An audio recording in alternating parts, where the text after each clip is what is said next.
তুই ফাহিমকে দেখছিস? দাঁড়ে, আজকে ফাহিমকে দেখিনি। তুই খুঁজতেছিস? হ্যালো এভরিওয়ান, আজকে আপনাদেরকে ছোট্ট একটা ভালোবাসার গল্প বলবো।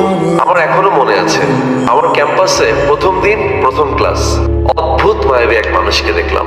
আমি সব সময় তার সাথে কথা বলতে চাইতাম, কিন্তু কখনোই তার সাথে কথা বলবার সুযোগ হয়ে ওঠেনি। তাই তো আমার মনের কথাগুলো নোটস আকারে তার কাছে পৌঁছে দিতাম। যদিও নোটস গুলো কি সে ফেলে দিত, কিন্তু সবচেয়ে ভালো লাগতো যখন দেখতাম আমার নোটসের লেখা অনুযায়ী সে তার চুলের বাঁধনটি খুলে দিত। মানুষটির সাথে হঠাৎ করে আমার বন্ধুত্ব হয়ে গেল, কিন্তু আমি কখনোই তাকে শুধু বন্ধু মনে করিনি। সবসময় তাকে বন্ধুর চেয়ে অনেক বেশি কিছু মনে করেছি। সারাটা জীবন আমি তার পাশে থাকতে চাই, হাঁটতে চাই তার সাথে অফুরন্ত পথ।